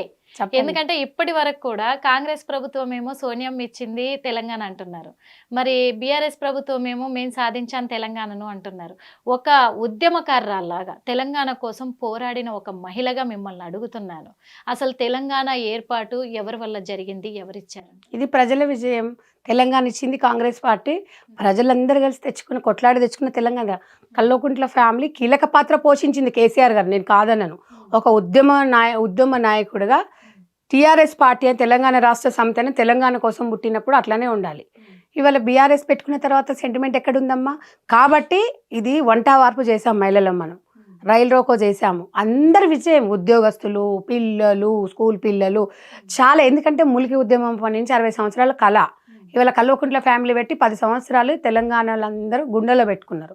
లాస్ట్కు తెలంగాణ రాష్ట్రం ఏమైందమ్మా, ఏ రకంగా ఉందనేది మనం ఒకసారి ఆలోచించాలి. కాంగ్రెస్ పార్టీ ఆంధ్రాలో అధికారం కోల్పోతుందని తెలుసు, ఆంధ్రాలో పార్టీ ఉండదని తెలిసి కూడా సోనియా గాంధీ గారు తెలంగాణ ఇచ్చిన తర్వాత కేసీఆర్ గారు ఢిల్లీలో కాంగ్రెస్ పార్టీలో బీఆర్ఎస్ పార్టీని విలీనం చేస్తానని చెప్పి మళ్ళీ తెలంగాణకు వచ్చి మాట మార్చి దళితుని ముఖ్యమంత్రిని చేస్తున్నాడు. తెలంగాణ వస్తే కాపుల కుక్కలాగుంటా, నేను నా ముసల్దే ఉంటామని పెద్ద పెద్ద డైలాగ్స్. మొత్తం కుటుంబం పోయి బోర్ల బొక్కలు పడ్డారు సోనియా గాంధీ మీద. ఇవన్నీ లేవమ్మా, ఇవన్నీ ఎలా చెప్పు? ఎట్లా మర్చిపోతాం? తెలంగాణ తల్లి ఉసురు, తెలంగాణ తల్లి ఆడది. ఇవాళ ఆడదాని ఉసురు అనేది ఇవాళ ఎవరు ఎట్లా? ఎందుకంటే తెలంగాణ రాష్ట్రంలో నీ బిడ్డకు ఒక మంచి స్థానం కల్పించినావు. ఏ మహిళకు 5 సంవత్సరాలు ఏ మహిళకి ఇవ్వని అవకాశం నీ బిడ్డకు ఒక ఎంపీకి స్థానం కల్పిస్తే పార్లమెంట్లో కూర్చొని నీ బిడ్డ ఏ ఒక్క రోజు కూడా మహిళల గురించి, మహిళా బిల్లు గురించి కూడా మాట్లాడలేదు. అది మీ చరిత్ర. ఎవరికి తెలంగాణ, ఎవరి తెలంగాణ సెంటిమెంటు, ఎవడాడు మాట్లాడేవాడు? ఇప్పుడు ఎవరైనా ఉన్నారా అట్లా మాట్లాడేవాళ్ళు? టీఆర్ఎస్ సెంటిమెంట్ వీళ్ళు చెట్టు పేరు చెప్పి కాయలు అమ్ముకుంటారు. ఆంధ్ర వాళ్ళు అన్నారు. ఇంకెక్కడ టీఆర్ఎస్ పార్టీ ఉందమ్మా? టీఆర్ఎస్ పార్టీ మార్చిన రోజు, బీఆర్ఎస్ పార్టీ పెట్టిన రోజే వీళ్ళ పతనం స్టార్ట్ అయ్యింది. మీరు అది ఆలోచించండి. ఎందుకంటే ఇవాళ తెలంగాణలో గుండె మీద పెట్టుకుంటే తెలంగాణ పిల్లల తమ్ముళ్ళని మొత్తం ఇలా ఉద్యోగాలు లేక రోడ్ల మీద పడేసి ఇవాళ మొత్తం వ్యవస్థను మొత్తం అతలాకృతం చేసి 3 లక్షల కోట్లని మనం అనుకుంటే కాంగ్రెస్ పార్టీ అధికారంలోకి వచ్చిన తర్వాత కూర్చొని ఇక్కడ చూస్తే 7 లక్షల చిల్లర అప్పులు చేసి పెట్టిండ్రు. ఈ అప్పులు చేసి ఎవరి ఇల్లు నింపిండ్రు? వాళ్ళ కొంపలు నింపుకున్నారు. వాళ్ళ కొంపలు నింపుకొని ఇలా టెండర్లు వేసి లిక్కర్ టెండర్ వేసి తెలంగాణ రాష్ట్రంలో కానీ యావత్ రాష్ట్రంలో ఒక మహిళ ఒక లిక్కర్ స్కామ్లో ఇరుక్కుందనేది ఎక్కడన్నా ఉందా? ఆ విషయం పైన అడగబోతున్నానక. ఇప్పుడు కవిత గారు అయితే లిక్కర్ స్కామ్లో ఇరుక్కున్నారు, జైలుకి వెళ్ళారు. నిన్న బెయిల్ పైన విడుదలయ్యారు. ఈరోజు హైదరాబాద్కు చేరుకున్నారు. ఈ విషయం పైన అంటే తనతో మీరు చాలా సావాసం చేశారు, చాలా క్లోజ్గా ఉన్నారు, 6 years ఉన్నా. ఇప్పుడు తనకు అపోజిషన్ పార్టీలో ఉన్నారు. అంటే ఆ విధంగా కూడా అడుగుతున్నాను నేను. తను నిజంగానే నేరస్తురాలంటారా? నేను ముద్దాయి నేరస్తురాలు ఇంకా కోర్టులో ఉన్నప్పుడు నేరస్తురాలని నేను ఎలా చెప్పగలుగుతాను? ఇప్పుడు నిప్పులేంది పొగైతే రాదు. ఇప్పుడు నీవు ఉన్నావు, నేనున్నావు, బీజేపీలో మహిళలు ఉన్నారు, చాలామంది మహిళా మంత్రులు ఉన్నారు, మహిళా ఎమ్మెల్యేలు ఉన్నారు, బీఆర్ఎస్లో ఉన్నారు. అందరి మీద నీ మీద ఎందుకు వచ్చింది? ఏదో ఉంటేనే వస్తుంది కదా. ఇది మామూలు పోలీస్ కంప్లైంట్ కాదమ్మా. వినండి, కల్వకుంట్ల అట్లని కాదమ్మా. Target Kalvakuntla family. అసలు మీరు రాజకీయాలు ఉన్నప్పుడు మీ కోడ్ భాష, మీ భాష ఈడీ కేసు అమ్మా. ఇది ఎవరు? ఇది తివార్ జైలు అంటే ఏంది? ఇది మామూలు పక్కన రూరల్ పోలీస్ స్టేషనా? ఇది రూరల్ పోలీస్ స్టేషన్ అంటే జిల్లా పోలీస్ స్టేషన్, లేకపోతే తెలంగాణ చెర్లపల్లి జైలు, చెంచల్గూడ జైలు అంటే అది వేరు. తివార్ జైలు ఎవరుంటారమ్మా? ఎవరుంటారు? కరుడు కట్టిన వాళ్ళు. కేసు ఎంత తీవ్రతను బట్టి జైలు ఉంటుంది. ఇప్పుడు ఇంతమంది మీద ఉన్నప్పుడు మీ మీద ఎందుకు వచ్చింది ఆ రూమరు? అది మీరు ఒక మహిళ సంవత్సరంలో 17 ఐఫోన్లు కొంటుందా? చెప్పండి. మీరు ఒక సగటు మహిళ ఉద్యమం కన్నా ముందు మీ రెంటు హిల్ టాప్ దాంట్లో 12,000 ఉద్యమ సమయంలో 10 yearsలో కొన్ని వేల కోట్లు. How is possible? మరి మాలాంటి మహిళలకు ఎందుకో ఈరోజు మాకు ఒక మామూలుగా సాధారణంగా జీవితం ఎందుకు గడుపుతున్నాం? ఎందుకు మా తమ్ముళ్ళందరూ రోడ్ల మీద తిరుగుతున్న ఉద్యోగాలు లేక, మాలాంటి మహిళలందరూ ఎందుకు కోటీశ్వరం కాలేకపోయినాం? లక్షాధికారి కూడా కాదు కదా. మరి మీకు ఎట్లా పాసిబుల్ ఎట్లా అవుతుంది? 25 లక్షల వాచ్ పెట్టుకొని, ₹1,00,00,000 డైమండ్ పెయింట్ పెట్టుకొని, చెవులకు ₹1,00,00,000 డైమండ్ కమ్మలు ఎట్లా వచ్చినాయి? బిజినెస్ మాకేంటి? బిజినెస్ చేస్తామంటారు. ఏం బిజినెస్ మాకు కూడా చెప్పండి. నిన్న నుంచి కూడా కొన్ని ఫ్లెక్సీల మీద ఒక వర్డ్ మాత్రం చాలా కాంట్రవర్సీ అవుతుంది. ఏంటంటే నిందితురాలు కాదు కాబట్టి నిప్పులా బయటకు వచ్చింది, ఇంకా కాంగ్రెస్ పార్టీకి చుక్కలే అని. ఏం చుక్కలు అంటే వాళ్ళ అయ్య వల్లనే కాదు. ఏమేం చేస్తుందండి? ఏం చేస్తుంది ఈమె? అంటే కాంగ్రెస్ పార్టీ వాళ్ళు జైలుకు పంపించిరా చుక్కలు జీవించడానికి? కడిగిన ముత్యమా? అంటే నీకు సిబిఐ క్లియర్ చార్ట్ ఇచ్చేసి పంపించిందా? 10 లక్షలు కూడా కట్టాలి, పాస్పోర్ట్ అందులో పెట్టాలి, 15 రోజులకు ఒకసారి కోర్టుకు పోయి రావాలి, సిగ్గుండాలి వాళ్ళకి మాట్లాడడానికి. ఇవన్నీ నాన్సెన్స్ మాటలు మాట్లాడొద్దు ఎవరు కూడా. కడిగిన ముత్యం ఎప్పుడు? నీ కోర్టులు అంతా అయిపోయిన తర్వాత కవిత క్లీన్ చిప్, కవిత ఏ తప్పు చేయలేదు అన్నప్పుడు కడిగిన ముత్యం అనుకో. అది వేస్ట్ మాటలు అవన్నీ. ఇలా స్వాగతాలు పలకడము నాకు అసహ్యమేస్తుంది. ఒక మహిళలు జైలుకి వెళ్ళడం అంటే ఒక మహిళగా బాధపడతా. ఎందుకంటే ఒక తివార్ జైలు చూద్దాం దలుచుకుంటేనే మనకు భూభంస్ వస్తాయి. అలాంటి సిచ్యువేషన్ గుండె ధైర్యం మెచ్చుకోవచ్చు ఆ విషయంలో. ఎందుకంటే ఎంత గుండె ధైర్యంలో లిక్కర్ స్కామ్ చేస్తారు చెప్పండి? లిక్కర్ దందా చేయాలంటే అది మామూలు విషయమే చెప్పండి? మహిళల మనోభావం, తెలంగాణ ఆత్మగౌరవం ఎప్పుడు కూడా మీరు పిల్లల విద్యార్థులు. ఇప్పుడు కాంగ్రెస్ ప్రభుత్వం గెలిచిన తర్వాత సీఎం రేవంత్ రెడ్డి గారు మొత్తం బీఆర్ఎస్ పైన గట్టి టార్గెట్ పెట్టారు, ఆ ప్లాన్ ప్రకారమే జరిగింది అంటున్నారు. అంటే ఇప్పుడు రేవంత్ రెడ్డి గారు పంపించారమ్మా జైలుకి? ఈడీ అనేది రేవంత్ రెడ్డి గారి చేతిలో ఉందా? ఇవన్నీ ఉందా అని నేను అడుగుతున్నా. రేవంత్ రెడ్డికి ఏం పని లేదమ్మా. ఈవెన్ జైలుకు పంపిస్తే ఆయనకి ఏమైనా వస్తుందా? ఒక ఆడబిడ్డగా అయ్యో పాపం అంటారు. కేసు ఈడీలు అనేది కోర్టు చూసుకుంటుంది. మీరు ఏ విషయానికి ఉన్నా కూడా రేవంత్ రెడ్డికి కవిత కేసు ఏం సంబంధం? బీజేపీలకు సంబంధం. వాళ్ళకి ఇప్పుడు అవసరము. ఇలా బీజేపీ బీఆర్ఎస్ ఒకటని తెలిసిపోయింది. నేను ఒకటే చెప్తున్నా, తెలంగాణ రాష్ట్ర సమితి ఎప్పుడైతే తీసేయో తెలంగాణ సెంటిమెంట్ పోయింది. బీఆర్ఎస్ అనేది మోడీ కాళ్ళ దగ్గర పెట్టి బావబామార్దులు 6-7 రోజులు ఢిల్లీలో ఉండి కూర్చొని మీ తెలంగాణ ఆత్మగౌరవము మొత్తం మోడీ కాళ్ళ దగ్గర పెట్టేసి వచ్చిరు కాబట్టి ఇలా బెయిల్ వచ్చింది. అంటే రెండు ఇప్పుడు తొత్తులుగా మారాయి.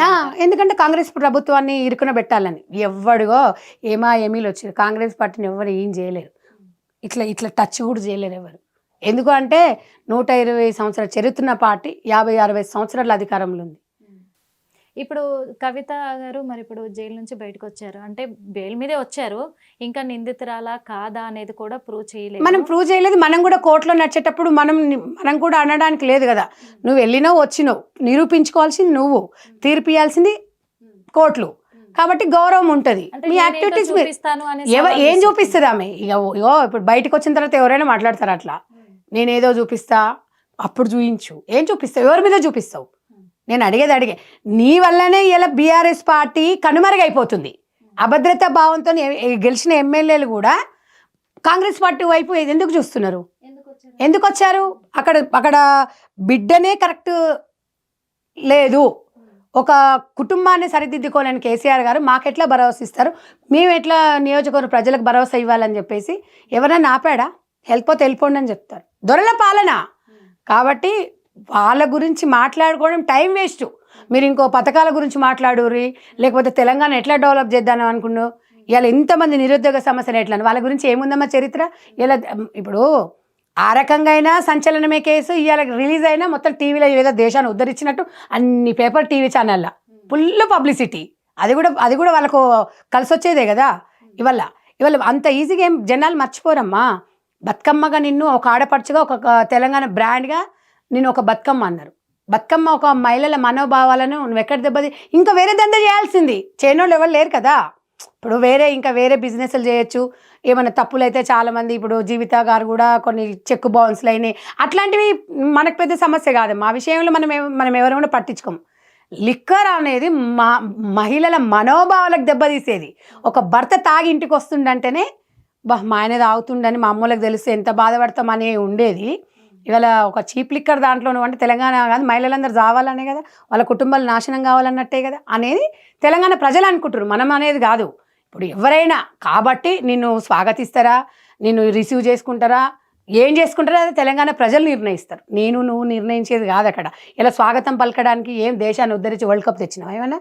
నీకు స్వాగతం పలకనీకే పట్టుకుంటే నీ మోచేతి నిల్లాగి మీ గవర్నమెంట్లో ఉన్నప్పుడు 10 రూపాయలు ఆశపడ్డి తిన్నోడు ఎవడంటే వాడు డబ్బులు కొడుకుంటాడు, వాడు సంబరాలు చేసుకుంటాడు. మిగతాడు ఎందుకు చేసుకుంటాడు? వాస్తవానికి నేను ఒకటే అడుగుతాను సిస్టర్ మిమ్మల్ని, ఇవాళ ఒక జైలుకెళ్ళి వచ్చిన ఆడదాన్ని కుటుంబం కూడా కరెక్ట్ రిసీవ్ చేసుకుంటుందా? చెప్పండి. అంటే ఇక్కడ కూడా ఏమంటారు, రుజువులు చూస్తారు కదా. రుజువులు కాదు, నువ్వు ఏ తప్పు చేసినా ఏం తప్పు చేయకపోయినా నువ్వు జైలుకు వేసి వచ్చిందంటే ఇంట్లో సరే మొగడంటే గుండెలో పెట్టుకుంటాడో, సరే పిల్లలంటే పెట్టుకుంటారు.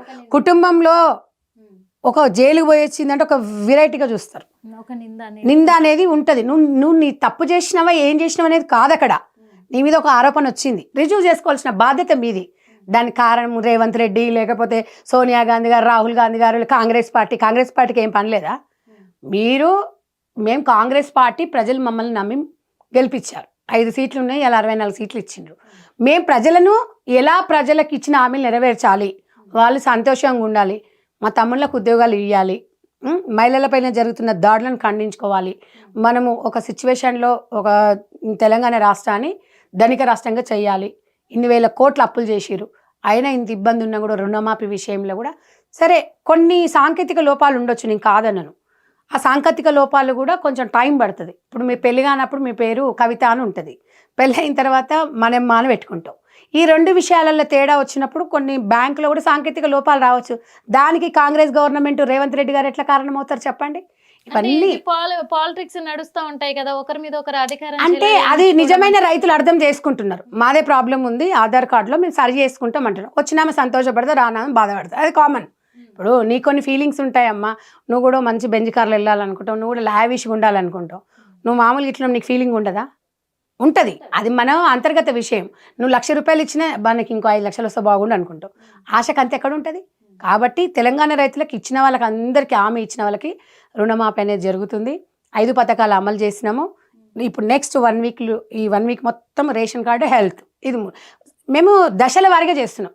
వాళ్ళు 10 ఏళ్ళలో చేయండి 9 నెలల్లో మమ్మల్ని కొంచెం చేస్తున్నారు. పథకాలు ఇంకా అందరికి అమలు కాలేదని అందరికి అంటే చెప్తున్నాను కదా, ఇప్పుడు రేషన్ కార్డు వచ్చింది అనుకో అందరికీ వచ్చేస్తుంది.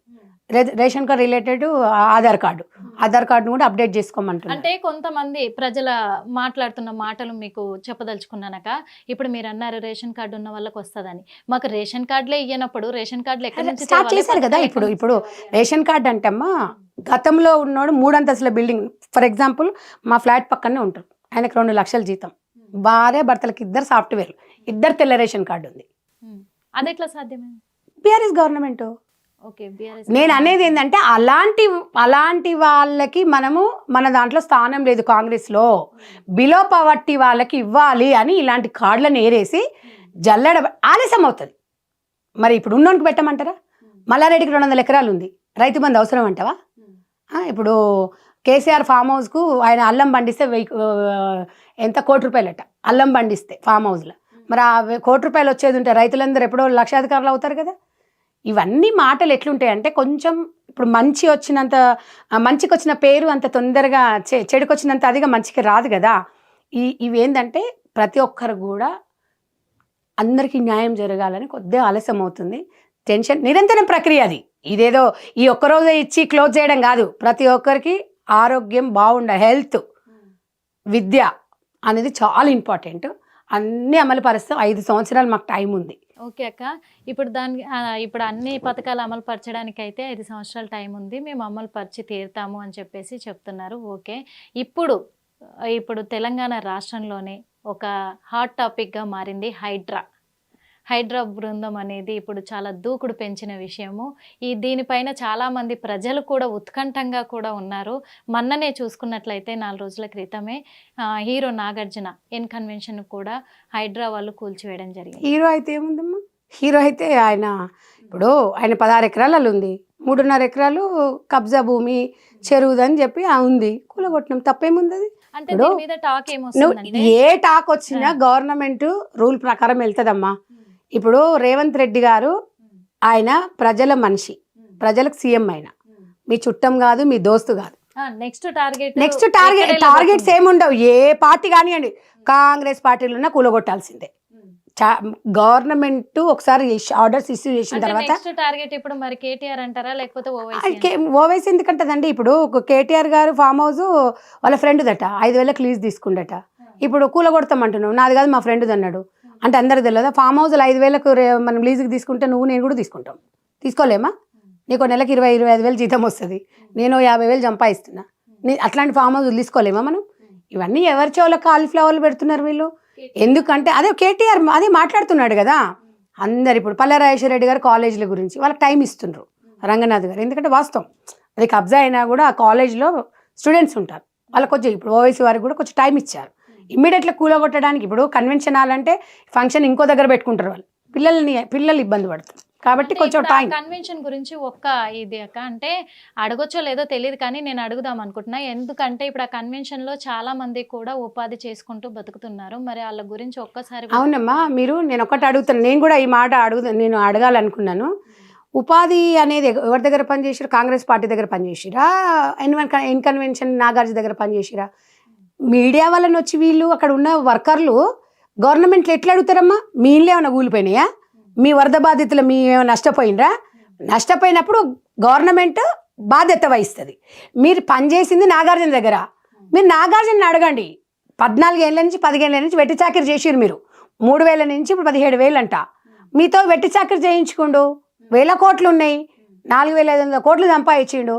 వాళ్ళందరికీ అది చూపించాలి, ఆయన దారి చూపించాలి. మమ్మల్ని అడిగితే మేమేం చేస్తాము? అంటే అదే రోజు ఆ కన్వెన్షన్ కాకుండా ఆ చెరువుకి దగ్గరలో ఉన్న పేదవాళ్ళు గుడిసెలు వేసుకొని ఉన్నారు అక్కడ, అవి కూడా కూల్చేయడం జరిగింది. అమ్మా ఒక్కటి చెప్పనా మీకు, ఖాళీ స్థలాలల్లో ఇప్పుడు నీ స్థలం ఇది కాదని చెప్పేసి నువ్వు అక్కడ ఇల్లు ఎట్లా కట్టుకుంటావు చెప్పు? నేను ఒక మాట అడుగుతా, నీకు అంత ధైర్యం ఉంటుందమ్మా? ఊరికేనే మాట్లాడొద్దమ్మా. వాళ్ళు చెప్పుంటారు పోలీసు వాళ్ళు ఖాళీ చేయమని. డైరెక్ట్ సినిమానే అమ్మ, ప్రతిఘటన సినిమానే మొత్తం పడేయడానికి. వీళ్ళు మాట్లాడేటప్పుడు వాళ్ళకి చెప్పుంటారు, చెప్పినా వినరు కదా కొంతమంది. అది లా అండ్ ఆర్డర్ అమ్మా, అది గవర్నమెంట్ చూసుకుంటుంది, కాంగ్రెస్ పార్టీకి సంబంధం ఉండదు. ఇప్పుడు మీరు ఖాళీ ప్లేస్ ఉందని కబ్జా చేసి ఊరుకుంటారా? మీరు నేను ఉన్నాం, అంటే అక్కడ ప్రజలు ఏమంటున్నారంటే మాకు ఎక్కడ ఉండాలో తెలియలే కాబట్టి ఇక్కడ మేము వేసుకున్నాం, ఇప్పుడు మేము ఎక్కడ బతకాలి, ఏం బతకాలి. చేయాలి, మళ్ళీ government ప్లేసెస్ ఉంటాయి. ఇప్పుడు గతంలో మనకు చూపిలేదమ్మా. ఇప్పుడు దారి చూపించాలంటే గవర్నమెంట్కి టైం ఇవ్వాలి. మీరు ఎక్కడ బ్రతకాలనో తెలియదు అని చెప్పేసి ఏడ ఖాళీ జాగా ఉంటాడో నాకు ఇల్లు లేదని చెప్పేసి బంజారా హిల్స్లో మస్తు ఖాళీ ప్లేసులు ఉన్నాయి, మరి నేను ఆక్యుపై చేసి ఊరుకుంటారా? చెప్పండి. మరి నాకు ఇల్లు లేదండి, నేను ఆడ గుడిసి చేసుకుంటా, ఒప్పుకుంటుంది అట్లా సమాజం? మాట్లాడి మాత్రము ఇప్పుడు హైడ్రా కమిషనరు కొన్ని వ్యాఖ్యలు చేస్తూ ఉన్నారు. అంటే అవి మాత్రం చాలా సంచలనం సృష్టిస్తున్నాయి. కొంతమంది కాంగ్రెస్ కార్యకర్తలు ఒక 10 మంది మరి సీఎం రేవంత్ రెడ్డి గారి దగ్గరికి వెళ్ళి హైడ్రాని నిలిపివేయాలి అని చెప్పి, హైడ్రా అనేది నిలిపివేయడము కాంగ్రెస్ పార్టీ కార్యకర్తలే అంటున్నట్టుగా తెలుస్తుంది. అమ్మా, కాంగ్రెస్ కార్యకర్తలని కాదు, తెలంగాణ రాష్ట్రంలో సీఎం ప్రజల మనిషి అని చెప్తున్నా. కాంగ్రెస్ వాళ్ళుగా ఆయన డైరెక్ట్ చెప్పిండు, నాది ఉంటే నాది కూడా కూల్చేయండి అన్నారు. ఇది ప్రజల సొమ్ము. ప్రజల సొమ్ము కాంగ్రెస్ కార్యకర్తలకు పంచిపెడతారా? ప్రజల సొమ్ము. ఇవాళ ఒక జవాబుదారీ రేవంత్ రెడ్డి గారు. అవును, ఇవాళ దగ్గర 48,000 ఎకరాలు. ఇప్పుడు ఈ భూ కబ్జాలు చేసిన వాళ్ళది చెరువులు, ఇవన్నీ కుంటలు, ఇవన్నీ ఇన్ని ఎకరాలు ఉన్నాయి. 48 ఎకరాలు దాదాపుగా అది చేసింది. ఎంత కాస్ట్లీ భూమి అమ్మ, మీరు చూసిండ్రు కదా. ఇప్పుడు కోకాపేటలో ఎంత 100 కోట్ల ఎకరం. 100 కోట్లు ఎక్కడన్నా ఉందా? తెలంగాణ వస్తే ఇంత అవుతుంది అనుకున్నామా మనం? ఎవరికి ఇచ్చింది? 100 కోట్లు ఉన్నవాడు ఎవడు? గొప్పోడు ఎవడు కొంటాడు? అది బీదోలు కొంటారా? హైడ్రా అనేది కబ్జా చేయడము, తెలంగాణ అస్తిత్వాన్ని కోల్పోవడము, అవన్నీ అస్తిత్వాన్ని కాపాడాల్సిన బాధ్యత కాంగ్రెస్ పార్టీ మీద ఉంది. మీరు దొంగలని మీకు తెలుసు, దాని మీద అన్ని 1000 కోట్లు సంపాదించారు, అది కూడా మూల్యం చెల్లించుకోవాలి. లేకపోతే ఇప్పుడు పక్కన ఇక చాలా మంది ఉన్నారు, వాళ్ళు ఎందుకు కూలగొట్టలేదు? అక్రమాలు అనేది కొన్ని ఉంటాయి. మీరు కొనుక్కున్నారు, అది భూమి, పట్టా భూమి, ఆ భూమి, ఈ భూమి మీకు తెలుసు, మీరు కొన్నారు, మీకు తెలియదు అప్పుడు. కాబట్టి ఇవన్నీ దుర్మార్గమైన ఆలోచన. ఈ హైడ్రా బరిలో ఫస్ట్ గా ఉన్నది అంటే మొట్టమొదటి స్థానంలో ఉన్నది పొంగులేటి శ్రీనివాసరెడ్డి అని ఒక టాక్ వస్తుంది. మరి ఇప్పుడు పొంగులేటి శ్రీనివాసరెడ్డి కూడా అలాగే హైడ్రా. ఇప్పుడు ఒకటి చెప్పండి అమ్మ, పొంగులేటి శ్రీనివాసరెడ్డి గారి గురించి కేటీఆర్ రామారావు అన్నాడు. పొంగులేటి ఏమన్నాడు?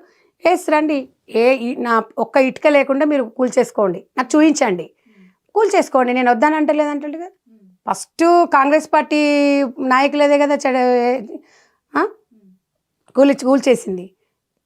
ఏందంటే వీళ్ళు ఏదో ఒక రూమర్ పార్టీవి. ఇప్పుడు కాంగ్రెస్ పార్టీ నాయకుల ఎవరు కూడా వీటి అసలు వాళ్ళ కబ్జా భూముల దగ్గరికి హైడ్రా వెళ్ళనీయకుండా ఆపేశారు కాంగ్రెస్. రంగనాథ్ గారి గురించి మీకు తెలుసు కదమ్మా. ఆయనకు పార్టీలు అతీతంగా చేస్తాడు. ఆయన ఏమైనా కాంగ్రెస్ పార్టీలో ఏమైనా మంత్రిగా చేస్తున్నాడా, లేకపోతే ఆయన ఎంపీగా చేస్తున్నాడా? ఆయన గవర్నమెంట్ ఎంప్లాయీ, పబ్లిక్ సర్వెంట్ అండి. పబ్లిక్ ప్రాపర్టీని కాపాల్సిన బాధ్యత మీది. ట్యాక్సీలు కడుతుంటే జీతాలు తీసుకుంటున్నారు. కాంగ్రెస్ తరఫు నుంచే నా మీద ఒత్తిడి జరుగుతుందని ఆయనే చెప్పడం. ఎందుకు చెప్తాడు? ఇప్పుడు అధికారులకు కొన్ని ఉంటాయి, ఇప్పుడు వాళ్ళు చెప్తారు. కొంచెం అధికారులు ఉన్నప్పుడు ఎవరైనా సరే కొంచెం కామన్గా అది ఉంటుంది. ఏది ఉన్నా ఫుల్ రైట్స్ ఇచ్చిండ్రు గవర్నమెంట్కి, మీరు అన్ని కాపాడాల్సిందే. ప్రజల సొమ్మును కూడా ఏమన్నా ఎవరైనా కబ్జా చేస్తే కూడా బీద వాళ్ళకి పంచి పెట్టాల్సిందే అనేది ఒక కాన్సెప్ట్ను. అది దాని గురించి ఎవరు ఆలోచించాల్సిన అవసరం లేదు. చట్టం పని చేసుకొని పోతుంది, గవర్నమెంట్ పరంగా వాళ్ళు వెళ్ళిపోతారు. దీని గురించి పెద్దగా డ్రామాలు క్రియేట్ చేయాల్సిన అవసరం లేదు. ఎలా ఉంటే అది ముందుకు వెళ్ళిపోతుంది. పొలిటికల్గా పక్కన పెట్టేద్దాం అక్క.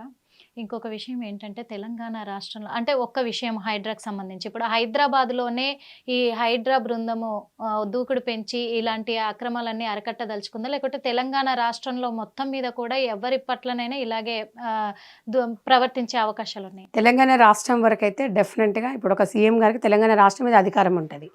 కాంగ్రెస్ పార్టీ అనేది తెలంగాణలో చాలా భూ కబ్జాలు జరిగినాయి.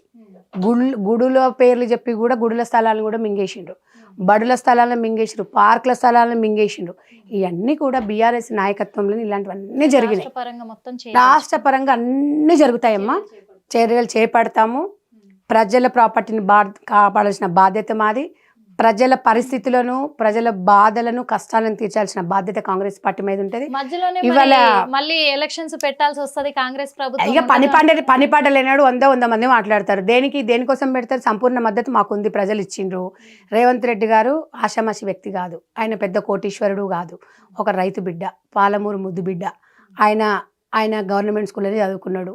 ఇంకా ఆయనకున్న ఏముందమ్మా, బిడ్డ పెళ్ళి అయిపోయింది, వాళ్ళు ఉండేది ఇద్దరు. వాళ్ళ నాన్న వాళ్ళు ఇప్పుడు వాళ్ళ భార్య గీత గారి పేరు మీద ఇల్లు ఉంది, వాళ్ళకి మంచిగా డబ్బులు ఉన్నాయి, వాళ్ళు ఫస్ట్ నుంచి కూడా ఆస్తిపరులే. రేవంత్ రెడ్డి గారు కూడా మంచి సంపాదించుకున్నారు, రియల్ ఎస్టేట్ చేసుకున్నారు, వాళ్ళకు ఉన్నాయి. ఇప్పుడు వాళ్ళు ఏం చేసుకుంటారమ్మా, డబ్బులు సంపాదించుకొని. నాకేం బాధ్యతలు లేవు, నేను మొత్తం రాష్ట్ర ప్రజల కోసమే పని చేస్తా అని చెప్తున్నారు. ఒకటమ్మా, ఇప్పుడు నిన్ను 100% సాటిస్ఫై చేయలేను నేను, అవునా? 100% మీరు నేను చేయలేరు, అందరూ అది పాసిబుల్ కాదు. ఒక 20% నెగిటివ్ ఉన్నా కూడా ప్రజలు ఏదో అంటుంటారు, అవన్నీ పట్టించుకుంటే మనం ఏం చేయలేము. నువ్వు ఇక్కడికి వచ్చినప్పుడు, నువ్వు బయటికి వెళ్ళినప్పుడు నువ్వు పక్క వాళ్ళు 10 మంది మాటలు అంటారు, వాళ్ళ మాటలు పట్టించుకుంటే నీ కడుపు ఎండుతుంది. ఇవన్నీ మనం పట్టించుకోకూడదు. మంచి నీకే ఆ మాటలు వస్తున్నాయంటే నువ్వు జీవితంలో ఇంకేదో సాధించబోతున్నావు అనేది ఒక మంచి సూచనగా నువ్వు భావించాలి. నేను కూడా నా మీద చాలా విమర్శలు వస్తాయి. ఎందుకు వస్తాయంటే గట్టి మాట్లాడుతుంది, వాయిస్ పెద్దగా చేస్తుంది అని. అది నేను శ్రీరామ రక్ష అనుకుంటాను. నాకు ఎందుకు అంటే అదొక పరంగా నేనున్న దానికి, నేను ఎందుకంటే నా ఏజ్ 20 years ఉన్నప్పటి నుంచి నేను ఈ ఎన్జిఓని స్టార్ట్ చేసిన కాబట్టి నాకు ఒక కవచకుండం లాగా నా నోరే నాకు ఉండొచ్చు. మేబీ నెగిటివ్ తీసుకోవాలి కాబట్టి అనుకోనియండి. సరే, అది రావడం ఒక అబ్బో గయ్యాడి అనడం ఓకే, నాకేం పెద్ద ప్రాబ్లం లేదు. వేరే పేరు రాకుంటే చాలు. మనకు 10 మందికి నచ్చాలి అని లేదు. మన దారిలో పోయేటప్పుడు మనకెక్కడ పళ్ళున్న చెట్టు దగ్గర రాళ్ళు వేస్తూనే ఉంటాం. నేను అందరికి నచ్చాను. ఎందుకు నచ్చాను అనేది వాళ్ళకి నేను ఎందుకు నచ్చాను, వీళ్ళు ఎందుకు నచ్చుతున్నా నేను ఆలోచించను. నేను చేసేది నేను చేస్తున్నా. బీఆర్ఎస్ నాయకులు చాలా మంది కూడా ఒక మాటలు అంటే కొన్ని వ్యాఖ్యలు చేస్తున్నారు. ఏమని అంటే బీఆర్ఎస్ ప్రభుత్వము హయాంలో ఉన్నప్పుడు ఏ మహిళకు అన్యాయం జరగలేదు, ఏ మహిళ పట్ల అక్రమాలు జరగలేదు, అఘాయిత్యాలు జరగలేదు. కానీ కాంగ్రెస్ ప్రభుత్వం వచ్చినాక అత్యాచారాలు ఎక్కువైపోయినాయి, హత్యలు ఎక్కువైపోయినాయి. ఒకటమ్మా, నేను ఒకటి చెప్తున్నా. మరియమ్మ లాకప్ డెత్ దగ్గర నుంచి మొదలు పెడితే చైత్ర 11 months పాప సింగరేణి కాలనీలో, ఇప్పుడు ఎంతో మంది మీద వరంగల్ 888 దాంట్లో, బాసర దాంట్లో, నారాయణగూడ, సుగుణమ్మ, హస్తినాపురంలో చాలా దగ్గర జరిగినాయి. ఎక్కడ జరగలేదు? మీరు అసలు మీ మొహాలకి బీఆర్ఎస్ పార్టీ మహిళా మంత్రి లేదుగా 5 సంవత్సరాలు. మళ్ళీ రెండోసారి కూడా మా సబితా రెడ్డిని గుంజుకొని ఆమెకు మినిస్టర్ ఇచ్చిండ్రు. మహిళా కమిషనర్ ఎక్కడుంది చెప్పండి? వాళ్ళ మాట్లాడేది, వీళ్ళు మాట్లాడతారు పెద్దగా. మరి ఇప్పుడు అత్యాచారాలు కూడా ఎక్కువైపోతున్నాయి. ఒకటమ్మా, కాంగ్రెస్ ప్రభుత్వం అని కాదు, జరుగుతున్నాయి. దాని నివారణ అనేది ఇమ్మీడియట్లీ చర్యలు తీసుకుంటున్నాం. ఇప్పుడు దాన్ని ఒకటమ్మా, అత్యాచారాలు జరుగుతున్నాయి అంటే ప్రభుత్వం కారణమని మనం చెప్పలేము. ఇప్పుడు కర్నూలు సావుకు 1,00,000 కారణంగా మనం స్ట్రాంగ్ ఉండాలి. మన కుటుంబ వ్యవస్థ నుంచే మార్పు రావాలి. ఇప్పుడు చాలామంది నిర్భయంగా వచ్చి కాంగ్రెస్ గవర్నమెంట్లో బయట చెప్పుకోగలుగుతున్నారు. బీఆర్ఎస్లో అలాంటి పరిస్థితి లేదు. చాలా ఉన్నాయి. నా దగ్గర ఇంత కట్ట ఉంది. ఎన్ని కేసులు ఉన్నాయో పట్టించుకునే మానవుడు లేరు. ఇవాళ కాంగ్రెస్ పార్టీకి ఆదరణ పెరుగుతుంది. చెప్పుకుంటే ఒక పెద్దన్న పాత్ర వహిస్తుంది కాబట్టి చెప్పుకుంటే సమస్యలు తీరిపోతాయని దృష్టికి తీసుకొస్తున్నారు. ఇప్పుడు ఒక యాప్ కూడా పెట్టారు కదా, మీకు నైట్ 10 తర్వాత లేడీస్కి బస్సు దొరకకపోయినా, ఊర్లో లేదని ఇబ్బంది పడినా కూడా మీకు ఇమ్మీడియట్లు వెహికల్ వస్తుంది, ఇంటి దగ్గర డ్రాప్ చేసి ఎర్లీ మార్నింగ్ 6 వరకు. ఇలాంటి యాప్స్ పెడుతున్నాం. ఒక్కొక్క దాని మీద కాన్సంట్రేట్, ఉక్కుపాదం మోపుతున్నారు. డ్రగ్స్ విషయంలో కానివ్వండి, మహిళలపై దాడులను కానివ్వండి, దీంట్లో కఠినమైన చర్యలు తీసుకోవడానికి రేవంత్ రెడ్డి గారు వెరీ స్ట్రాంగ్ ఉన్నారు. పోలీసు యంత్రాంగాన్ని కూడా చెప్పారు. త్వరలో మంత్రివర్గ విస్తరణ కూడా జరుగుతుంది. హోమ్ మినిస్టర్ కూడా వస్తారు. 1 by 1 గతంలో జరిగిన ఫ్రాడ్స్, గతంలో జరిగిన డమ్మీ క్యాండిడేట్ ఉండకుండా ఎవరైతే సమర్థవంతుల నాయకులు ఉన్నారో వాళ్ళకి ఇవ్వాలి. గతంలో హోమ్ మినిస్టర్ ఉన్నా కూడా మన రాష్ట్రంలో ఎప్పుడు కూడా హోమ్ మినిస్టర్ వల్ల ఏం వచ్చింది ఏం లేదు, ఒరిగిపోయింది ఏం లేదు. ఇప్పుడు కాంగ్రెస్ పార్టీలో మంత్రులకు ఫుల్ పవర్ ఉంది. రేవంత్ రెడ్డి గారు ఇచ్చేశారు. అసెంబ్లీలోనే మరి బీఆర్ఎస్ నాయకురాలు, మహిళా నాయకురాలను అవమానించిన ఏం అవమానించారమ్మా? ఏమన్నారు? సీఎం రేవంత్ రెడ్డి ఈ రోజు ప్రజలకు, మహిళలకి ఏం న్యాయం చేస్తారు? ఏమన్నాడమ్మా? ఒక మాట నేను అడుగుతా. మా అక్కలు అన్నాడు. మా అక్కలు తొంగి చూస్తూ చూడు, అక్కలు గాడు ఉన్నారు, గా అక్కల కోసం నేను ప్రచారానికి పోతే ఇప్పటి కేసులకు పోతున్నా, మా అక్కలు అన్నాడు. ఏమన్నా బూతులు తిట్టిండా? అది నువ్వు అర్థం చేసుకునే దాన్ని బట్టి ఉంటుందమ్మా. ఇష్టం లేకపోతే నారాయణ బూత అనిపిస్తుంది. నువ్వు ఇష్టం ఉంది అనుకో, అంటాడని మనం తీయ అనుకుంటాం. ఇప్పుడు ఈయన కేటీ రామారావు బ్రేక్ డ్యాన్సులు చేసుకో, ఆడది బ్రేక్ డ్యాన్సులు చేసుకో, ఉల్లిగడ్డలు ఎల్లిపాయలు వలుసుకునేది బ్రేక్ డ్యాన్స్ చేసుకుంటుందా? అట్లా అంటే సిగ్గులే. అట్లా అంటే ఆయన పెద్ద సంస్కారం ఉంది ఆయనకి. మా ఎక్కలంటే తప్పు వచ్చింది, ఎందుకంటే మా పార్టీ నాయకులు కాబట్టి మా ఎక్కలు అన్నాడు. తప్పేముంది అందులో? ఆయన ఏం కించపరిచిండు? దాన్ని భూతార్థంలో పెట్టి మా ప్రెస్ మీట్లు పెట్టింది. ఈయనడానికి తెలంగాణ భవన్కి ప్రెస్ మీట్లు పెట్టిందా? ఎనడం చేసిందా? ఇంట్లో గెలిస్తే వాళ్ళ మంత్రి పదవి తెచ్చుకుంటేవి. ఇవన్నీ మాటలు కాదు. క్షమాపణ నువ్వు వచ్చి చెప్తివి. బ్రేక్ డ్యాన్స్లో ఉల్లిగడ్డలు ఒలుచుకునేటోళ్ళు కొత్తిమీర కట్టెలు, పాలకూర కట్టెలు కట్టుకుని బ్రేక్ డ్యాన్స్ చేస్తారా? నీ చెల్ల చేస్తుంది. నువ్వు ఆయన రకుల్ ప్రీతి సింగ్తో ఆయన డ్రామాలో, ఆయన పబ్బులకు పోతాడు, నీ భార్య కిట్టిపాట్లకు పోతుంది, నీ బిడ్డ క్యాబరెట్ డాన్స్ చేస్తుండొచ్చు, నీ కుటుంబం చేస్తుండొచ్చు. తెలంగాణ మహిళలు ఆత్మగౌరవం కోసం, పొట్టకుట్టి కోసం 10 పనులు చేసుకుంటారు కష్టపడి. పిచ్చి పిచ్చి పనులు చెయ్యరు. ఇప్పుడు పొలిటికల్కి సంబంధించి లాస్ట్ క్వశ్చన్ అక్క, పొలిటికల్కి సంబంధించి ఏంటంటే ఇప్పుడు కవిత జైలు నుంచి వచ్చిన తర్వాత కేటీఆర్ కావచ్చు, అలాగే హరీష్ రావు గారు కావచ్చు, కవిత కావచ్చు, వీళ్ళు అంటున్నారు ఒక మాట, ఏమని అంటే నిప్పులాగా బయటకు వచ్చింది కదా, ఇప్పుడు కాంగ్రెస్ కుట్రలన్నీ బయట పెడతాము, వాళ్ళ అంతు చూస్తాము అని అంటున్నారు. చేయమనండి అమ్మ. వాళ్ళని ఢీ కొట్టగలమనే దమ్ము ఉందంటారా? ఎవరిని ఢీకొట్టదు? కవిత ఏంటమ్మా నాకు అర్థం కాదు. కవిత ఏంటి అసలు? ఒక మాట చెప్పండి. ఇవన్నీ వినడానికి అసహ్యంగా ఉంది నాకు. కవిత ఏం చేస్తుంది కాంగ్రెస్ వాళ్ళని? ఏం చేస్తారు చెప్పండి. కాదమ్మా, ఇప్పుడు ఒక ఎంపీగా నిలబడి చిత్తు ఓడిచ్చిరు, అవునా? ఒక అడ్డదారిలో పోయి కాంగ్రెస్ గవర్నమెంట్, అది బీఆర్ఎస్ గవర్నమెంట్ ఉంది కాబట్టి ఎమ్మెల్సీ ఇచ్చారు. ఆమె పదవి అయిపోయిన తర్వాత ఇప్పుడు ఏముంది? ఆమె ఏముంది చెప్పరాదు? ఆమె అంటే మంచి మంచి తోపులు తెలంగాణ, అందరం తెలంగాణ ఆడబిడ్డలమే. ఏంటి ఆమె చేసేది? ఏం చేస్తారు? ఎవరిని ఏం చేస్తారు? మొత్తం బయటకు వస్తాయి. ఇంకా చాలా ఉన్నాయి వాళ్ళ మీద కేసులు, ఇది ఒక్కటే కాదు, చాలా ఉన్నాయి, అన్ని బయటకు వస్తాయి. మాట్లాడమనండి, అలాంటి వాళ్ళమే సమాధానం చెప్తాం. ఇప్పుడు పొలిటికల్ వరకు బాగుందక్క. ఇప్పుడు మొన్న చూసుకున్నట్లయితే గత 15 రోజులు 20 రోజులుగా కలకత్తా డాక్టర్ రేప్ కేసు చాలా సంచలనం సృష్టిస్తుంది. అక్కడ జరిగిన ఆఘాయిత్యం మీద మీరు ఎలా స్పందించారు? అంటే అది బాధాకరమైన విషయం అమ్మ. ఒక డాక్టర్ని అలా చేయడం అనేది పెద్ద మాఫియా. ఎందుకంటే అది బేసికల్గా నేను సుప్రీంకోర్టు జడ్జీలు కూడా బాగా తిట్టారు, మీరు ఇప్పటివరకు నివేదిక ఇవ్వలేదని. చాలా బాధాకరమైన విషయం. అమ్మాయి డాక్టర్ చదువుకున్న అమ్మాయిని ఆ రకంగా జరగడం, డాక్టర్కే రక్షణ లేదనుకున్నప్పుడు దాని వెనుక పెద్ద ముఠానే ఉండుంటుంది. దాని మొత్తం ఎందుకంటే అది కోర్టు పరిధిలో నడుస్తుంది కాబట్టి ఏదేం చేసినా నిందితులకు శిక్ష పడ్డా కూడా అమ్మాయి అయితే తిరిగి రాదు. ఒక డాక్టర్ అనే అమ్మాయి నిజంగా ఈరోజు కొంచెం పోరాడే వ్యక్తులకు బాగా ప్రాబ్లమ్స్ వస్తుంటాయి. ఘోరంగా ఆ సమస్య తలుచుకుంటే నాకే బాధగా అనిపిస్తుంది. నిందితులందరూ త్వరలో పట్టుకోవాలి. మమతా బెనర్జీ గారు కూడా అక్కడ చొరవ తీసుకోవాలి డెఫినెట్గా. ఎందుకంటే మహిళల మీద జరుగుతున్నప్పుడు పార్టీలకు అతీతంగా, పార్టీలు పక్కన పెట్టండి కొద్దిసేపు, ఇవాళ మీకు జరగవచ్చు, రేపు నాకు జరగవచ్చు, లేకపోతే ఇంకోరు జరగవచ్చు. కాబట్టి ఇలాంటివి ఇమ్మీడియట్గా కలకత్తా అనేది అప్పుడు ఇంతకుముందు మన ఆయేషా కేసు ఒకటి చూసినాము, తర్వాత ఢిల్లీలో అమ్మాయి అబ్బాయి కేసు, నిర్భయ, ఇవన్నీ చూస్తూనే ఉన్నాం. చట్టంలో మార్పు రావాలి. రాకపోతే మన మహిళలకు ఇదే పరిస్థితి ఉంటుంది. కాబట్టి ఎవరో వచ్చి ఎవరో రక్షిస్తారు కదా, మనకు మనమే రక్షించుకోవాలి, మనమే బీ స్ట్రాంగ్ ఉండాలి.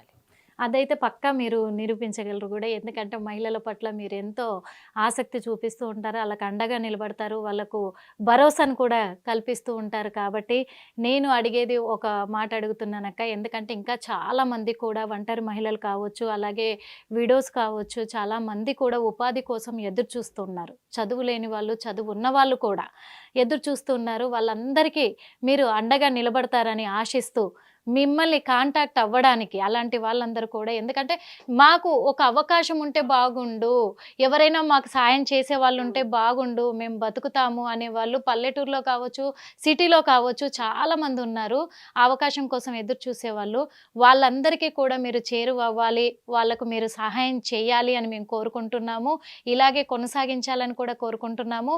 వాళ్ళందరికీ కూడా మీరు సహాయం చేసేలాగా మీ మొబైల్ నెంబర్ కానీ, మిమ్మల్ని ఎలా కాంటాక్ట్ అవ్వాలి ఏంటి ఒకసారి? తప్పకుండా అమ్మా. నిరుపేద మహిళలే కానివ్వండి, గృహిణులే కానివ్వండి, ఒంటరి మహిళలే కాదు, మదర్ ఫౌండేషన్ ఒక సందిగ్ధగా మీకు అందరికి ఎప్పుడు అండగా ఉంటాను. నా ఫోన్ నెంబర్కి ఒక్క మిస్ కాల్ ఇస్తే రిటర్న్ కాల్ నేనే చేస్తాను, మీరు కాల్ చేయాల్సిన అవసరం లేదు.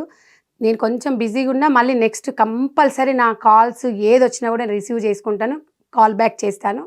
నా ఫోన్ నెంబర్ నన్ను సంప్రదించండి మీరు 9959044777 9959044777. సంధ్యక్క, మీ సంధ్యక్కగా మీ ముందుంటాను. తప్పకుండా మీకోసం ఈ అక్క ఉంది. ఎవరు కూడా ఒంటరిగాని బాధపడకండి. సమాజంలో మనం పుట్టేటప్పుడు ఒకరిగానే పుడతాము, పోయేటప్పుడు ఒకరిగానే పోతాము. ఈ మధ్యలో దేవుడు ఆడిస్తున్న నాటకాలు తప్ప ఇవన్నీ కూడా మనము ఏదైనా సాధించగలము అనే స్పిరిట్ నాలో ఉంది. మీలో నింపడానికి, ధైర్యం ఇవ్వడానికి సంధ్యక్కగా మీకు అందరికి ఎప్పుడు తోడుగా ఉంటానని చెప్పి మీకు అందరికీ తెలియజేస్తున్నా. థ్యాంక్ యూ సో మచ్ అక్క. Thank you.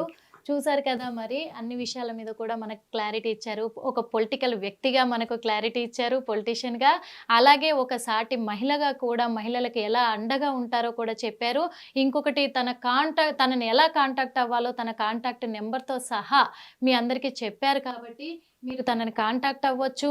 మీరందరూ కూడా జీవితంలో నిరాశ లేకుండా మీ కాళ్ళపైన మీరు నిలబడి ఒక ఉపాధిని కల్పించుకొని హ్యాపీగా బతకొచ్చు.